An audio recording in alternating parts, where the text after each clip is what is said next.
नमस्कार। पॉलिटिकल पंचायत देख रहे हैं आप, आपके साथ मैं हूं हिंगलाज दान। क्या बीजेपी इस बार के लोकसभा चुनावों के अंदर विदेश मंत्री एस जयशंकर को केरल की तिरुवनंतपुरम सीट से चुनाव लड़वा सकती है क्या?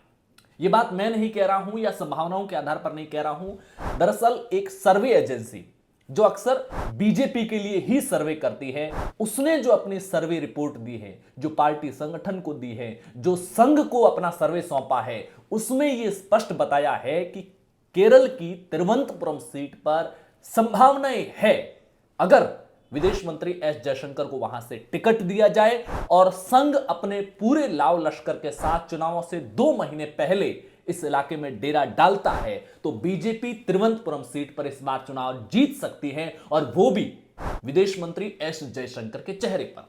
अब आप कहेंगे कि एस जयशंकर के चेहरे को वहां पर क्यों पसंद किया जा रहा है? इसके पीछे एक विशेष कारण है।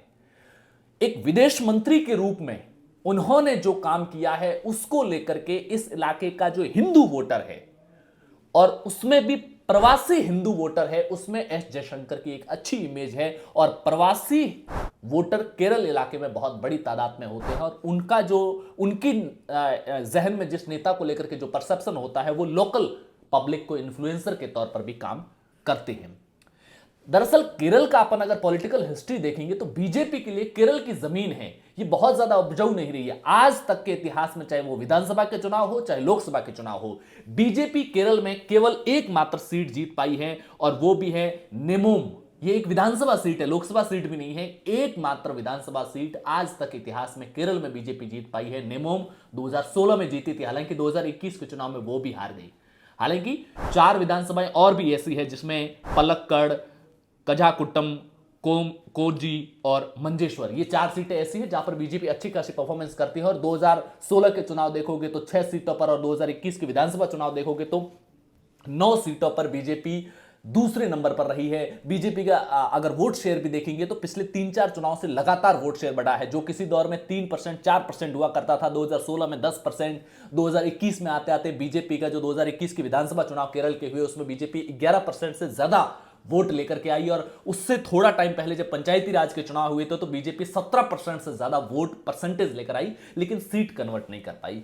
बीजेपी के लिए केरल अहम इसलिए भी है क्योंकि राहुल गांधी वहां से चुनाव लड़ते हैं। बीजेपी के लिए केरल इसलिए भी महत्वपूर्ण है क्योंकि जिस विचारधारा से बीजेपी की लड़ाई है, क्योंकि जब हम केरल के अंदर देखते हैं तो एसडीपीएफआई, पीएफआई पर भले ही बैन हो गया, लेकिन एसडीपीएफआई जो एक नॉन पॉलिटिकल पार्टी के तौर पर, नॉन पॉलिटिकल ग्रुप के तौर पर, एक संगठन के तौर पर बहुत ज्यादा मजबूत है। मतलब उसके आगे आरएसएस केरल में कहीं नहीं टिकता है। और ये जो एसडीपीएफआई संगठन है, इसकी जो केरल की सियासत के अंदर और केरल की पब्लिक के अंदर जो पकड़ है, उसको कांग्रेस और सीपीआई जैसे संगठन भी उनको हल्के में नहीं लेते हैं, उसे गंभीरता से लेते हुए चुनाव लड़ते हैं और कोशिश करते हैं कि अलग अलग सीटों पर अलग अलग रणनीति के तहत वो उसका समर्थन हासिल कर सके।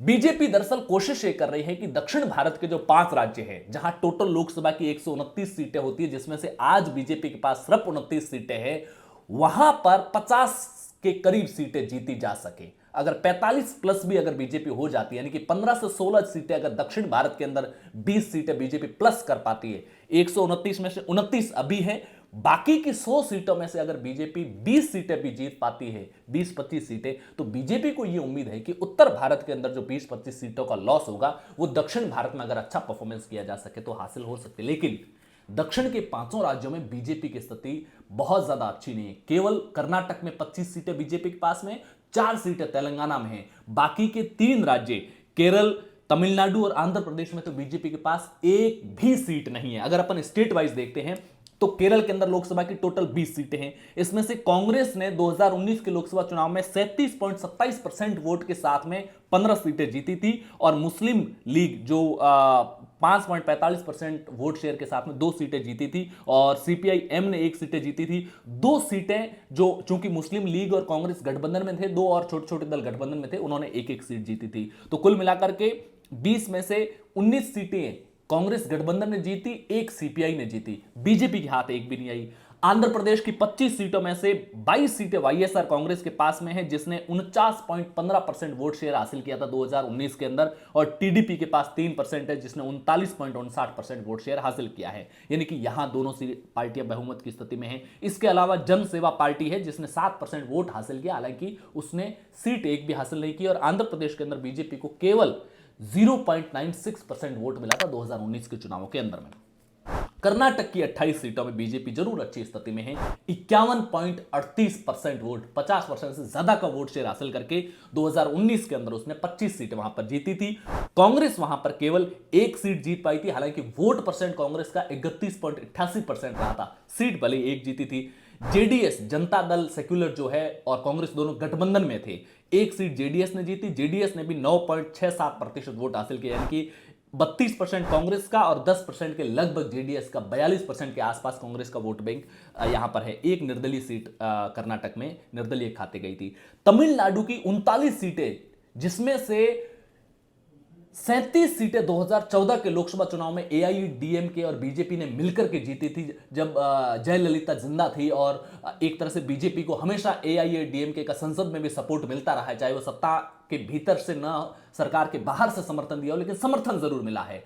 वहां पर 2019 में बीजेपी को बहुत बुरी हालत का सामना करना पड़ा। तमिलनाडु में डीएमके, द्रविड़ मुन्नेत्र कड़गम ने 32.76% वोट के साथ, करीब 33% वोट के साथ में 24 सीटें जीती।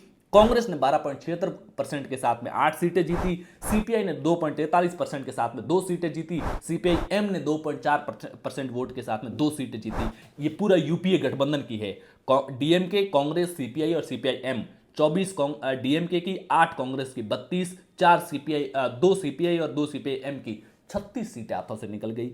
बीजेपी के खाते में 0 सीट आई, हालांकि एआईएडीएमके 1 सीट जीतने में जरूर कामयाब रही। इसके अलावा तेलंगाना है, जहां पर 17 सीटें हैं। तेलंगाना में टीआरएस 41.29% वोट के साथ 9 सीटें जीता। कांग्रेस 29.48 के साथ 3 सीटें। बीजेपी 19.45% वोट, करीब 20% वोट के साथ 4 सीटें जीती थी 2019 में। तमिलनाडु में बीजेपी को इस बार संभावनाएं जरूर नजर आती है, क्योंकि अन्नामलाई एक ऐसा चेहरा बनकर के उभरे हैं तमिलनाडु की सियासत के अंदर, जहां मोदी हो, अमित शाह हो, उनके साथ अक्सर देखा जाता है। पब्लिक में अन्नामलाई का एक पॉजिटिव असर देखने को मिलता है। लिहाजा तमिलनाडु में बीजेपी को लगता है कि इस बार वो कुछ सीटें वहां से निकालने में कामयाब रहेगी, और अगर एनडीए गठबंधन अगर वहां पर सक्सेसफुली आगे बढ़ पाता है तो ठीक ठाक सीटें निकालने में तमिलनाडु में कामयाबी मिल सकती है। तेलंगाना, जहां पर बीजेपी के पास 4 सीटें हैं, यह संख्या इस बार अगर 5, 6, 7 तक भी पहुंचती है तो बीजेपी के लिए बहुत बड़ी संख्या होगी। तो कुल मिलाकर के एस जयशंकर, जो केरल में बीजेपी बिल्कुल नहीं है, वहां पर इस बार एक सर्वे रिपोर्ट, जो एक ऐसी एजेंसी सर्वे करती है जो बीजेपी के लिए ही सर्वे किया करती है, उसकी रिपोर्ट के मुताबिक एस जयशंकर तिरुवनंतपुरम सीट के लिए फिट बैठ सकते हैं, जहां उनका मुकाबला शशि थरूर से होगा। आपकी केरल की पॉलिटिक्स, दक्षिण के राज्यों की पॉलिटिक्स को लेकर क्या कुछ राय है, कमेंट बॉक्स में जरूर बताइए। चैनल पर पहली बार है तो चैनल को सब्सक्राइब जरूर कीजिएगा। शुक्रिया।